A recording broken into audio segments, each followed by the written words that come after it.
We are at the time of the Great Awakening, and one of the things that we maybe don't really think about is that there's a lot of chaos and turbulence in the Great Awakening. There's a lot of change and deconstruction, and the ways that would support the new, very sensitive souls that are coming onto the planet to be living in a well way don't exist yet, and that we're recreating them through the process of refining our own consciousness.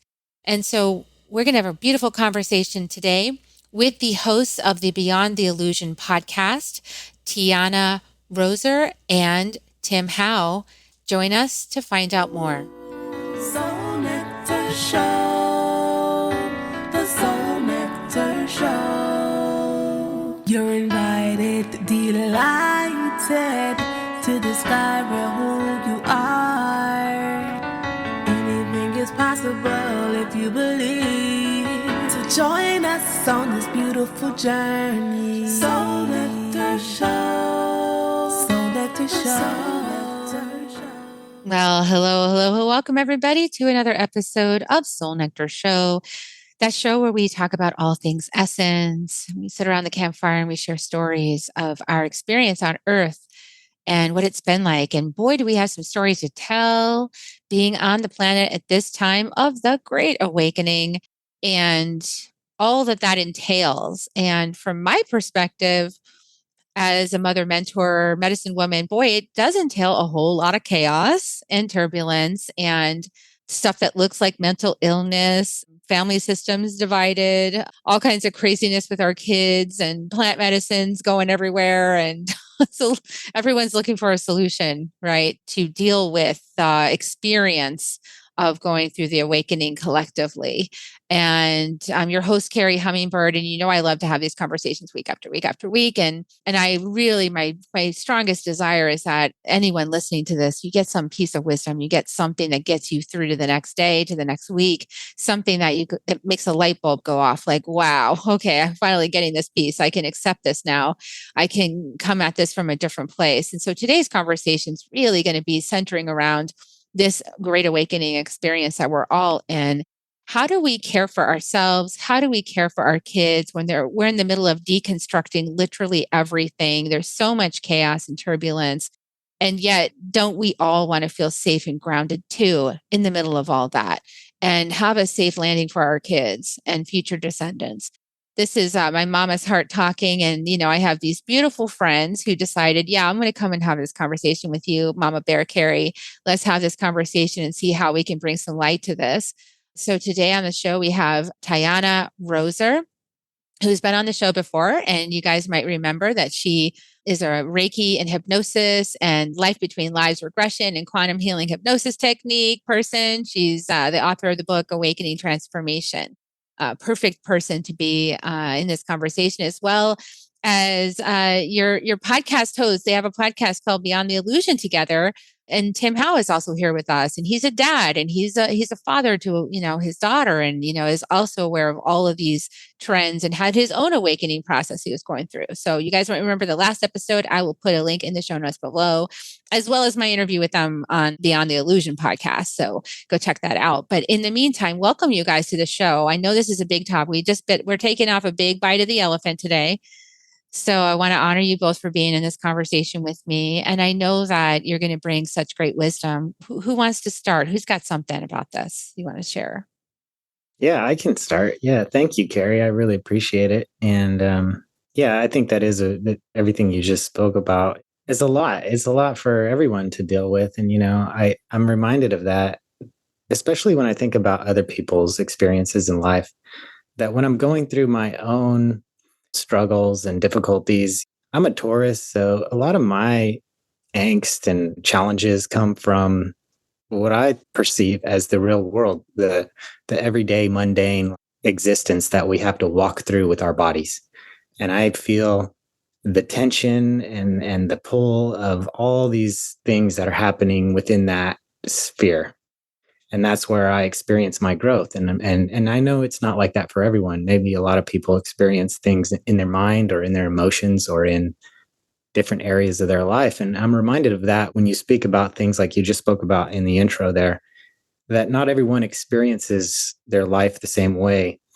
and that my struggles sort of pale in comparison to other people's. And that's just the journey that we all chose to take, So I always have to remind myself of that when I'm experiencing a day that's, much like earlier today, where it felt like nothing was going right, like everything that could go wrong felt like it did. And, that can be a little discouraging and get you down. But in the big picture, it's nothing. It's just a blip. And you won't even remember it the next day most times. So yeah, I have to say, and I love talking about these bigger kind of issues because, we need to address these things that are happening to not just to maybe just individuals, but to all of us collectively. So yeah, that's kind of where I sit with that, at least right now. And I come to this conversation, with an open heart and an open mind, and just hopefully, something comes through that someone else can take something away from. That's beautiful. It's interesting, like you're saying, like it's an intense time to be on the planet right now. And no matter what age you are, but of course, my perspective is that there's all these like old souls and maybe even souls that are not from Earth, right? From other star systems, maybe very advanced souls that have come in being born in the last 20 or 30 years.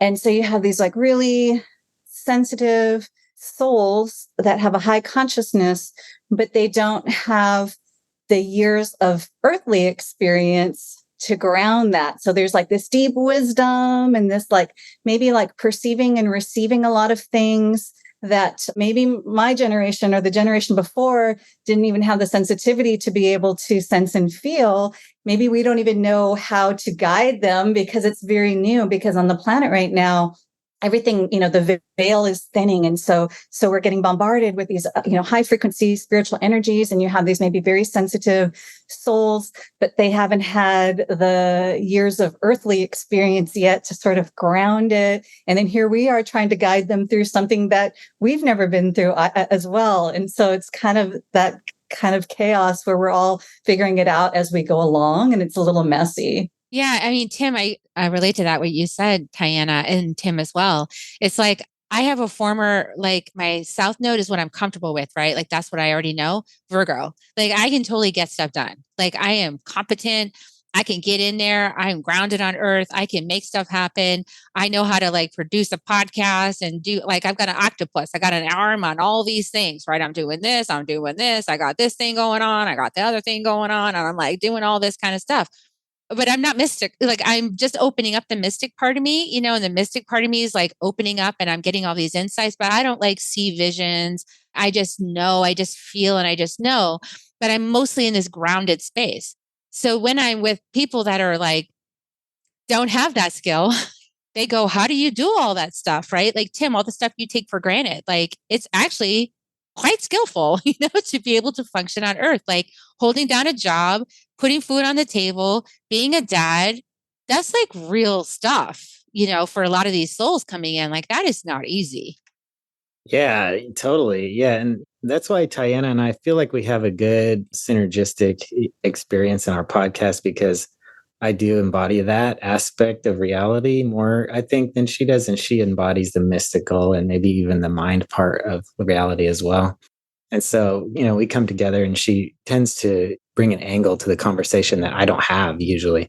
So that's what's good about I think what we have going on. But it's also like what she said earlier, Tianna, you talked about how people are coming into the earth who haven't had this earthly experience too. So that I feel that like that also plays into it, because I do feel like I have been here many, many times. And so I think that gives us like a little bit of a leg up too in some areas. So because we know what to expect here, we know that how heavy the energy can be, and we know how to deal with that. But the newer souls, and I have read this in many books, and especially in Dolores Cannon's books, where she talks about how many of the new souls coming in don't have that much earth experience. So I feel like that actually is happening. And I've even noticed it with people that I know, and they've told me that, like they've had that feeling like they haven't been here before. Like this is maybe their first time or second or whatever, not very many times here. And so, and maybe that's not even how it works. Maybe it's like simultaneously we're having a ton of experiences. Like, so who really knows? But I don't want to go, too deep on that. So let's just say these souls are not as experienced as other souls. And so, yeah, they can have like really different challenges that we have. They can live in a world that maybe does feel super heavy. And when something comes up that other people seem to deal with just fine, they can't deal with it. And so they maybe hold that against themselves in some way. And, that's not really fair to themselves either. So I think it's our responsibility to find out how people are feeling and how they're making their way through the world and through their challenges. Because that's the one thing we all have in common is that nobody gets out of the challenge part of it. Nobody does. We all have that in common. And even though some people might make it look like they don't have any, they do. So, there's always that. Doing QHHT and past life regression and life between lives. Yeah, I think I travel, with clients a lot into different lifetimes, non-earthly lifetimes. And a lot of the other, of course, everything possible out there, but people often say that Earth is one of the more difficult schools. The vibration here is more dense or heavier than a lot of other realms. And, clients will go into a lifetime in these non-earthly realms where there's just harmony and peace, and they're playing and creating, and they don't have to try to survive. That's like a huge thing about Earth that's not true for a lot of the other realms, that so much of our energy is spent trying to just for survival, right? Why are these people working these jobs that they don't like just so that they can eat and they can have, shelter and survive? And so these things aren't necessarily present in a lot of the other realities. And so I see people struggling with that. And you can even look, like they have, I don't know all the names for the generations, right? The Gen Z and the millennials, but people have certain kind of ideas like, oh, that generation, they don't work very hard, or they don't have a lot of ambition, or, well, again, these might be these advanced souls that have come from other places. And so that's so foreign to them, this idea of like, why does all this energy have to be spent for survival? Why are we not all in harmony? And another one that I've seen in some of when I teach like a class or groups of people, there are some souls that are like you're saying, Kara, they're very psychic, they're very spiritual, but then maybe lacking in kind of basic common human skills and having healthy boundaries, because they're not used to that from where they've spent these other lifetimes. And so those things, connecting to spirit or receiving information beyond the five physical senses, that's a snap for them. But then like how to interact with their fellow human, that's a challenge for them. I've seen a lot of that. And then also I think it's interesting too with like so much autism now, and how, what's the spiritual story behind that and the way that they are communicating in a different way. There's like so many interesting, if we were to like kind of look across culture, maybe little symptoms or signs of showing that, what we're talking about. Yeah. And I think that we should also look at the difficulty, like what do people do when things are too hard? How do they cope with that? And the expectations on them of their communities, their school systems, their churches. Like there's so many expectations. I know I grew up with, I'm pretty sure you guys did. Like, this is how you're supposed to do it. This is how you're supposed to like behave. And then you're supposed to be able to get through all your school. And then you're supposed to be able to go to college. And then you're supposed to be able to go and provide your own food and your own shelter. And like for some people, that is really challenging, because just being in a work environment with maybe people that don't understand or come to work without processing their emotional content and are walking around with that kind of fog around them or that anger around them. Let's say some of these jobs like that don't take a lot of requirement, like you can go there without a college degree, right? But like you're working at Walmart or something, and people that are working there might not be really processing their stuff, or they might be shopping there, right? And you're kind of in this environment with a lot of psychic energy that, as a bright light, is going to be glomming onto you next, right? As like, oh, that's a nice meal over there. Like, so, and I don't think some of these souls are not really able to protect themselves that way either. Like they haven't built up like a nice thick layer of defense on earth like you get when you come here, a lot. You kind of get like this, literally a thicker skin, and you just like, oh, that's just how it is here or whatever. I mean, I think we're changing that now, but what's your sense of things? I mean, I know it's been very dense and heavy. Seems like we're moving the planet up a frequency though. So it will be more amenable for these new people coming in. Yeah, my perspective is that's what's happening is that the earth is it's shifting into higher frequency. And then now we're needing to get with the program. We're needing to our systems and our ways of, like nobody teaches energy hygiene in school, do they? And so you have to like learn this outside because, so the things that actually we really need that are part of, or even nobody teaches, how to manage your finances in elementary school or in not elementary, but maybe in high school, hardly ever, right? Like basic things, survival things for living on the planet for, or what they call adulting, right? Like I have trouble adulting, like, just kind of like becoming really, because I'm Cancer South Node, Capricorn North Node, that Capricorn organizing and getting structures and all of that, that's not natural to me, And so, yeah. And I mean, I think that's why a lot of these really high frequency kind of star seeds have come to the planet is because we're coming in this Aquarian age and we're trying to create totally new systems and totally new ways of being that are aligned in this new frequency. We're just in that really ugly stage of where we haven't quite figured out what that's going to look like yet. And the old things are dismantling and the new things aren't coming in. And it's all just kind of like, like deciding you're going to like redo a room in your house and you just take everything down without having had a plan first. And then there's just like this big disorganized mess everywhere. And I feel like that's kind of Earth right now. Yeah. And it's a hot mess. I mean, and even the things that I used to do as a kid. So I'll fess up. Like as a kid in high school, I smoked pot. I smoked pot in college. I smoked a lot of pot, until I had kids and then I smoked a little bit more. But anyway, just to be honest. But the thing is, like, did it open me up in the same way as opening up these kids? Not by a long shot. What's going on now is completely different. Like it is intense. It's like Mach 100 on what I was doing. And with a sensitive soul, like now you're saying, not only is it more powerful than it was when I was a kid, but their defenses are way lower. They don't have the capacity to handle something like that. I don't even know if I would have the capacity to handle something like that. And I've probably been on this planet like since the beginning. So like, it's like, that's intense, right? Mm-hmm. How do we help our kids? Like, cause now they're legalizing it everywhere. And I'm like, whoa, wait. Is that really for the best? Is that what's actually happening with the kids? Yeah. I mean, I can speak to that. You said something that is really funny because I went to see a comedian last weekend and the opening act talked about how it's not fair that the people now who are just first trying marijuana get to try this really like souped up crazy breed of marijuana that is like more powerful than chemotherapy. It's like that's what they get to try out and start with. And we, when we were younger, I mean, I remember they just called it like dirt weed and it would barely do anything to you. So you'd have to smoke like this huge amount before you really felt anything.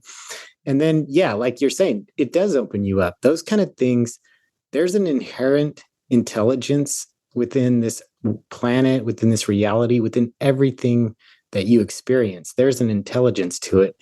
And it's just so poignant that there are plants that you can ingest that do something to your mind, to your psyche, that allows you to see yourself in a different way than you could ever experience before. You can't, in normal conscious thinking, see yourself in the way that you experience yourself when you're on those substances. And that's a fact. You cannot do it unless you do the substance. And so once you do that, yeah, something inside of you definitely opens up. And I've had that experience, and anybody who does it has that experience. It's just what you do with that. Are you going to see reality differently than you did before? Or are you just going to think it's a game and it was just fun and that's it? So it's what you do with it. And so, yeah, in many ways, I think that there are solutions to our problems, probably just within the planet itself, just within our experience on this earth. We can solve everything that we need to. We just haven't opened ourselves up to see it yet. And the first step is, changing the way we think, changing the way we speak, because within our language, it holds many keys to the way that our minds operate. So if your language lacks some aspect that you need, then it's very hard for you to think about that without the language to give it a title, a name, a reality. So our language has to be modified. And that's what I love about talking with other people, because it's not just talking. We're doing something here. We're trying to expand our sense of everything, really, of the world by talking, and experiencing it through language is the one way that we can kind of force our way to a better world.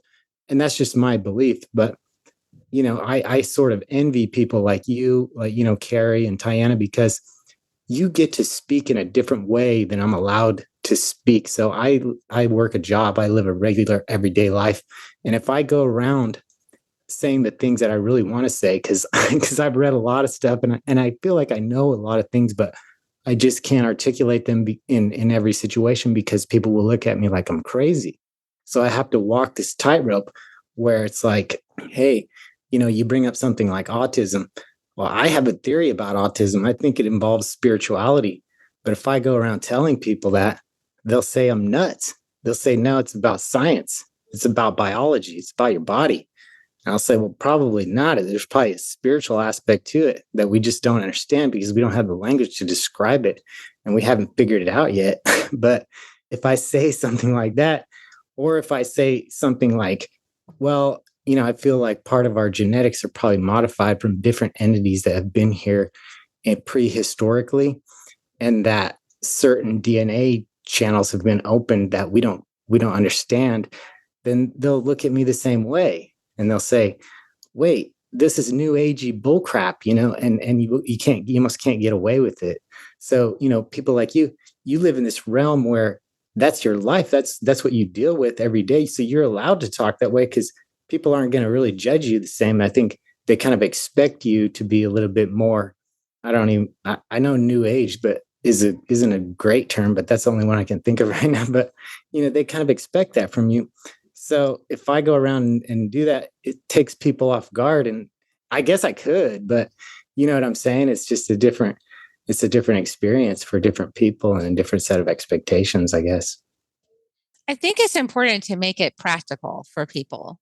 I can just say I've witnessed up close and personal people who are highly psychic having a much easier time communicating psychically with other people that can also communicate psychically than trying to bridge to language and words. Like, language and words is really a challenge for some people that are super psychic, and these higher beings that are coming into the planet.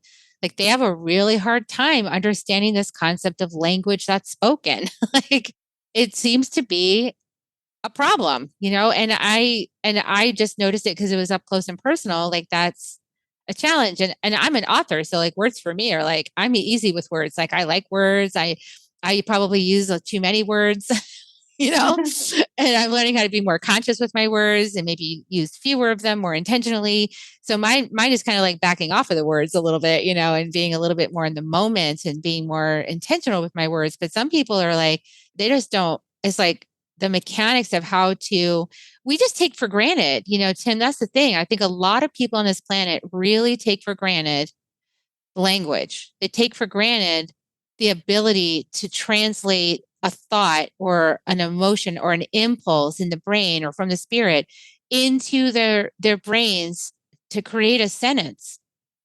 That is just that. Some autistic people, they have a really hard time doing that basic thing that we all take for granted, think it's no big deal. Yeah, I want to go back to something you were saying, Carrie, about these like really psychic people, and it might be very easy for them to hear messages from other beings. And then like bridging that to the world that Tim lives. If you tell some people that, you're hearing messages in your head from other beings, people are going to think you're mentally ill, right? And I've always thought it was really interesting. There's some, I don't know, where does maybe some psychic sensitivity end, and where does where's there overlap? Like things that we accept now are okay. We're considered, people were put in institute, even just like a lot of, like me and Carrie, maybe we would have been put in an institution. They wanted to do that to me. Okay, yeah. I mean, this lifetime, how crazy is that, right? So like, we're needing to kind of explore that more. We have all these sensitive kids and they're growing up, and then are people going to think that they're mentally ill because they say like, oh, I hear voices talking to me? Or, it's really interesting time on the planet where I think that hasn't really been explored enough, and it's probably going to come up more and more. All those that like, or, oh, I see someone standing there behind you and they're like, oh my gosh, you have hallucinations, or there's something wrong with you. That's kind of an interesting area that I think is going to become more and more prevalent because more people are awakening to their spiritual abilities. Yeah. And also the refined sensitivities. So this was something that I realized also on my journey, is that I was unaware for a long time about my impact, right? So I was not aware that not feeling my feelings was creating an impact in the space around me, right? And then I started feeling my feelings and I started opening up and becoming awakened, right? And then I started realizing that, oh my gosh, I was like an elephant in a china closet before. Like I was just stampeding through there, but I didn't know that I had a huge tidal wave. Like every time I moved, it created a tidal wave for some people in my environment. And it's like starting to realize like grounding, how important, like that's why I love Tim's energy. It's like being super, super grounded and really calm is so helpful for people who are psychically sensitive. And the animals actually show us this. Animals reveal it to us because when you have a super sensitive animal, the animal will kind of be very jittery around certain people, and in certain environments, they'll get really unsafe or kind of hyper vigilant or really showing signs of distress. And that is a sign, if you have an animal in your environment like that, that you're actually in distress, but you just don't know it. Like your body is actually in distress, and the family system or whatever the environment is in distress. And it's actually important to realize that your body is also an animal. And if it's disconnected or it's not safe or it doesn't feel that harmonic connection with earth, like it's in separation, it's in fear, it's in scarcity, it's in survival, it's going to be really scared, just like the animal you're witnessing. And it's going to be jittery and trying to like find some way to be safe. And I think that's the more refined we get in our sensitivities, kind of unclogging ourselves of the mud, the unconscious mud. And it's like starting to really feel and perceive again in our bodies, we can become aware of what our kids, these young kids, are actually already aware of coming in. And this is why people like that start putting on layers of mud and protection, is because it's very stressful to be around all of this really hectic energy on the planet. I think that's such a really good point of something that we could do for the younger generation, because now that you're mentioning it, so like teaching them to be outside and be in the earth to help them get grounded. Because now that you're mentioning, I'm thinking of like, because this whole generation has spent all of this time, they're learning on Zoom and they're spending all their time on video games. And even when they're in person in school, there's no more recess. And so they don't have the groundedness that we got from nature, from spending out time, and when we were younger, it was okay to go outside and play with the neighborhood kids. And now, oh, it's not safe or whatever. And so they're just like, they're inside and they're on these electronic devices all day, and they don't have that time and that energy. I remember when we had the animal communicator on our podcast, and she was saying like, one thing for sure to do if your animal's not well is get them outside. Nature really heals them. Just give them a lot of time. And I think it's true. Animals too. You're using this example of like, being the calm leader of your pet and so forth. And it's the same thing. Like, just like animals, we need to be outside. And so maybe just creating more opportunities for our young people to have outside time and spending time in nature could really help them. I want to really validate what you said about that, because when my dog called Daddy, he was from my first marriage. Anyway, Daddy dog. And he was getting up in age, right? And he was starting to have problems like standing up, and his hips were unstable and things like that. But he was spending a lot of time inside. I just kind of tuned in and I was like, I think he needs to be outside. And so I just started putting him outside more, like just be outside. The weather was nice, he could be outside. And so he decided he wanted to like lay on the dirt in this one area of the yard. And he just would always go to that dirt and he would lie down and he'd get himself all dirty, which was like, oh my God, this dog is dirty now. But he loved to be on the dirt. And so he'd roll around in it and then he'd find a comfortable spot. And he started healing his own hips. Like his hips got better. He got stronger. He was digging. He got happier. Like, and that probably added like 2 years onto his life just by putting him outside. And he eventually did kind of wear out his vessel. And, because of all the animals, I realized they're so sensitive and they're such helping spirits that they'll actually take on in their bodies traumas and things that are unhealed in the family system in order to support the humans who are being unconscious and don't know it. And they'll take stuff on for us. And so that's what happened with Daddy. Eventually he wore him out, but he was so good outside in nature and he really, he got rejuvenated and he had 2 more years of life, So I fully believe that like, it's important to be grounded and connected with Mama Earth. Yeah. It makes me think of that. Oh yeah. I'm sorry too. No, go ahead. That earthing documentary, the same kind of thing where they had them go out. Anyway, what were you going to say, Tim? Oh, I was just going to say, yeah, it's totally right. The animal psychic that came on the podcast was great. She did talk about that. And then we also had in my family, we had another person talk about our cat. He was a psychic, but he came on our podcast to talk about a near-death experience. And so this guy had the most insane near-death experience you've ever heard. And he was so popular on our podcast. His episode I think honestly, his episode has more listens than all the other ones combined. I mean, and his following is huge now. And so anyway, his name is Vinny. He talked about his past life regression. Anyway, we had a psychic session with him.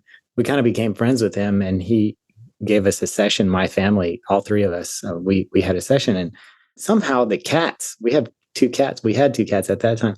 We still do, but it's a new one now. But one of the cats, she was sick and he told us, oh no, there's nothing wrong with her. She just takes on all of your energy and she's like processing it for you. And he's like, she'll be better by tomorrow. But yeah, she like absorbed all this weird stuff that was happening with you guys. And she like processed it for you. And, I look at that cat all the time and she really does do that. It's so funny because if one of us is upset, she'll be there. She'll be right there. Like maybe not on your lap or something, but she'll be right by you. And it's just so odd how she seems to know who is like going through something because she'll be right there. And I feel like she's helping us work through it. So animals are super interesting. They have a really deep connection to everything, to not just the earth, right? Like they're connected. Like they're on a different level than we are. Like, cause we have the veil, but animals don't have the veil. They are able to experience things psychically that we cannot do because it's against the rules for us, right? Like we need to learn our lessons and they're not here for that. They're here for a different reason. So they're connected to all this, they know what's going on. And so animals are very interesting. I notice now in my life, many, many synchronicities that happen with animals and plants and things like that and insects, because of that, I think because they are so connected to the source that they are here to help us to pass messages, to process energy, to do all these kind of things. So yeah, and nature is super, super important. It's really a big part of like, I think what we're here to understand. It's got all the answers for sure. Yeah. And I think a lot more time in nature is really good for our kids and for ourselves, our own sanity. I know I feel better after I sit on my front lawn for few hours. I'll go sit out there. Everyone thinks I'm weird, but I'm like, I don't care. I'm sitting out on Mother Nature and I'll just sit out there and just sit. And then I'll feel better after a little while. It feels like she takes the heaviness and I release it and then I'll feel a little bit better. And it's so important, I think, like to realize that we're all connected, right? Because if we have a family, let's say somebody in the family is upset, the cat feels it, but the cat's not the only one that feels it. Like we all feel it. We feel that person going through something and some piece of us is tuning into that and wanting to help, wanting to help. And if we have difficult family situations, it makes it hard on the most sensitive ones within the family to be well. For sure. it's interesting. I don't know why this is coming up in my mind, but I'm going to bring it up. So I know you had an awakening in your life, Carrie, where it was a lot of turmoil, right? Like a lot of like super heavy things happened, and it was very dramatic, and I feel like that's the way for a lot of people. A lot of people come into their spiritual path through some kind of chaos, right? Some kind of disturbance, major disturbance in their life, and then that opens them and wakes them up somehow.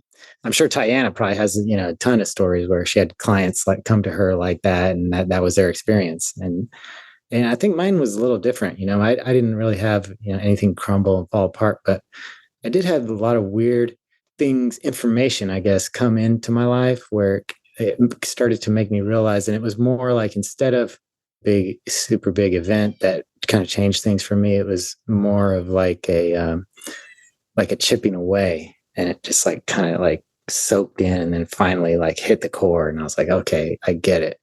But I just want to say, one of the main things that did that for me was, I had some psychedelic experiences that obviously opened me up, but the main thing that really did it for me was I found this text, and it was called the Law of One. And I don't know if anyone's heard of the Law of One. I think I have, but go ahead, say more. Yeah, it's a very interesting text. It was written in the late 70s and early 80s by a group of three people. And apparently these three people, they had such a connection or a relationship with one another, and their spirits were of such a vibration that they were able to channel this material. And apparently the beings who channeled it through them had been waiting for a configuration of entities like them for thousands of years. They waited for thousands of years for them to appear, and they did. And then they channeled it through them.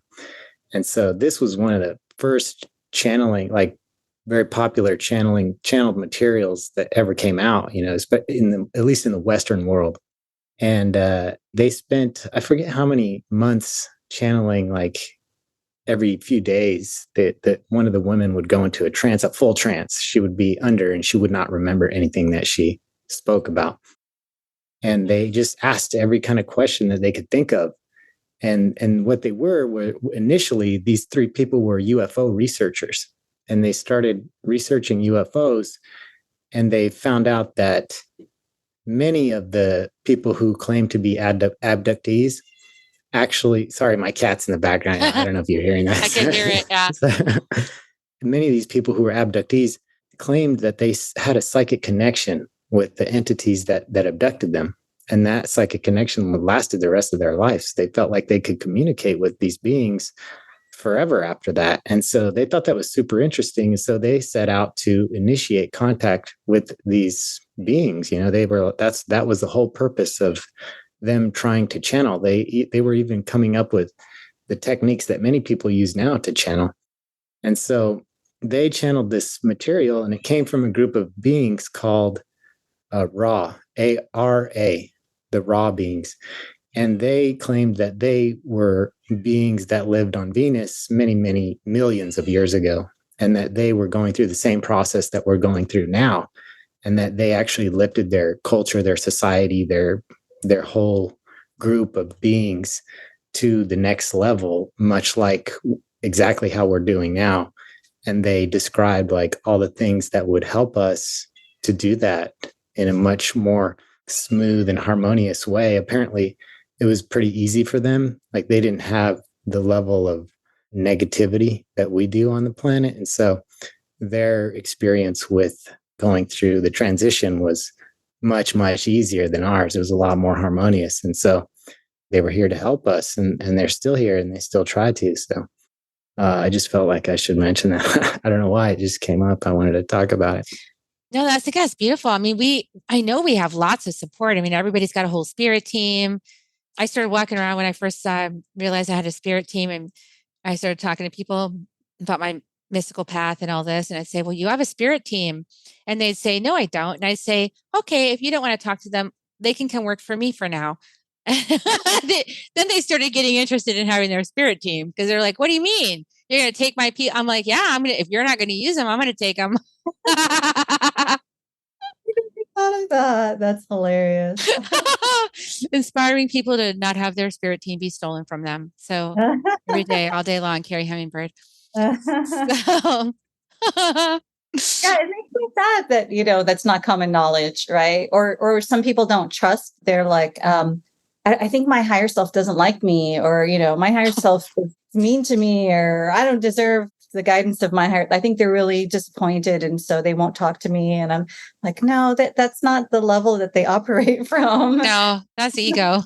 Yeah, yeah. Not to shame ego either. I mean, that's the thing, is we created this opportunity, and everybody has a life journey, right? So I want to say that everybody's got a life journey, but it's also like Tim was saying, if we can make there be less suffering in the process of the awakening, wouldn't that be nice to have less suffering and more grace and more harmony in the transition into soul-led living from ego-led living? And I just think it would be nice if we could make that happen with each other and clean up some of the psychic entanglements, and keep elevating our refinement of understanding of what that even means, what I just said. Right? Like, do you even know what that means?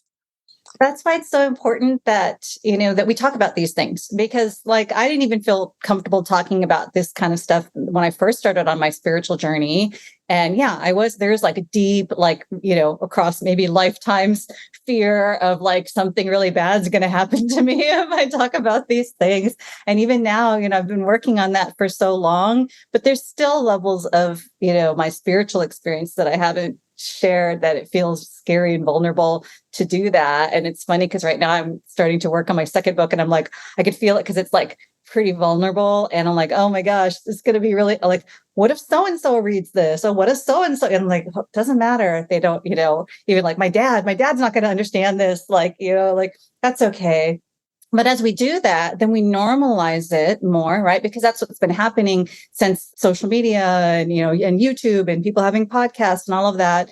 More people are feeling empowered to kind of speak their experience and speak their truth. And each time we do that, it helps. So like for the next generation, that's what we're doing, is we're kind of speaking all of our messy stuff, just like your journey was messy and so was mine. And we just have to talk about that. And like, yeah, we don't always know what we're doing, and we didn't always do it right, but that's okay. Like, we're learning through the experience. And then that kind of sets or paves a way for the next generation to feel, okay, you're not here. I'm constantly working with clients. You're not here to be perfect.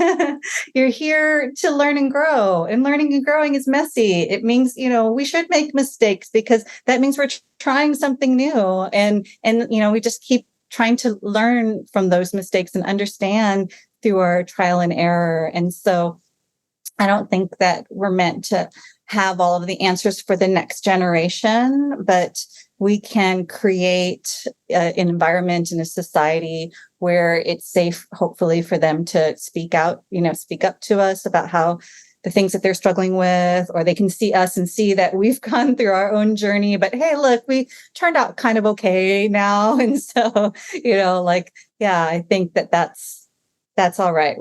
I know I don't have all the answers. I don't know about you guys, but yeah, I definitely don't. And that's the thing, is like, if we could just look at ourselves and say, hey, we don't have all the answers. We have a whole generation struggling. Maybe we need to take a look at that and see how we're doing it. That might not be so beneficial anymore, and be willing to change it, right? Rather than trying to force them to come along and do it this way. That's obviously painful for them and difficult for them. Is that we could actually, and then we might find out, oh, wait a second, I didn't actually enjoy that either. Like, oh, I didn't want that model either. Oh, I like this new model better. So in some ways, the younger people, the ones that are coming in that are so sensitive, they can teach us so much more about being human as well. And if we can just listen to what they're saying and do our best to modify our systems and the way our expectations, and create some new structures and systems and environments to support them in being healthy and happy. Yeah, we might be happier too. Yeah, absolutely. I think we can, and I think we will. I think there's enough of them, we will, right? If there's enough of an epidemic, that's one thing about humans. I can talk some smack about humanity. It's easy, But we can also just go, wow, humans usually typically they'll fix it somehow. Like they'll just go, okay, what is going on here? How can we make this better? What is the solution? And I like that. Like we will, as a species, generally dig in and find a solution. That's what I appreciate about humanity. We don't always do it right the first time or the second time or the 50th time or the 1000th lifetime. But we will eventually find a solution and we will embrace it. And then that becomes a new norm. We're really good at making things the new norm. So I'm actually happy about that. I know we're going to do it this way too. Yeah, I think that we live in a time where there's a lot more freedom to innovate and try new things and more openness to that. Whereas in other lifetimes or other times on the planet, they were probably really resistant to change. And I think it's pretty broadly accepted that we're in kind of a crisis point on the planet and that things need to shift. And we won't all agree on what those things are and how we're going to do it. But I think that there is enough of an overall, willingness that, yeah, we need to adapt or die. We need to adapt to survive as a species on the planet. So yeah, hopefully that, pushes us to come together more and find more integration versus the polarization that we've been really heavily experiencing in the last number of years. Yeah. And lots of forgiveness work too, like really clearing the energies around it, clearing our own self-judgments for what we didn't know that we did. And they know not what they do. Let's go back to the master, like we don't know until we experience it. And then we go, that wasn't the best idea. Let me try something new. Right. And that's what I appreciate about humans is that we're always striving to be better. And that's awesome. Yeah. Well, this feels like this was a really interesting, good conversation. I hope that anyone who's identifies as really sensitive and a new soul and, new to the planet feels really heard and seen through what we talked about today. And I hope that all the rest of us feel like we learned something like, that's how it must be for them. Yeah, let's get more refined. Let's get more sensitive. Let's get more vulnerable and transparent and see what more beauty we can create together. Sounds good. Thanks for coming on the show, you guys. Is there anything you want to share on the way out? Any last things that are coming through from either one of you? Thanks so much for having us. No deep words of, I'm for once I'm at a loss of something to say. You're at a loss of words. That's the end of it. All right. Well, I'll then psychically transmit it to you. Please later on. I'm sure I'll get that in my dreams. Okay, you guys, thanks for coming out. And I just want to share with everybody else here. If you liked this broadcast, please share it out. Please like, subscribe, and comment. Let us some feedback. Let us know what you thought. And let's give kisses, everybody. We're going to give everybody's kisses if you guys want to join us. Here comes the kisses. We love you all. Everyone's doing their best. And we'll see you next week on Soul Nectar Show. Bye for now, everyone. Bye.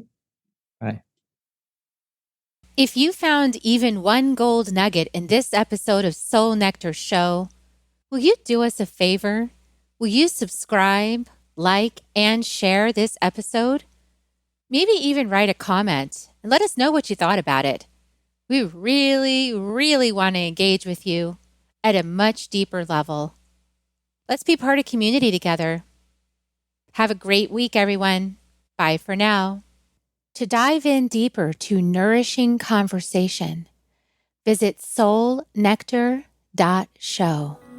Soul Nectar Show. Awaken, awake, Nectar Show. Take a sip from the drip of nectar from the source of who you are.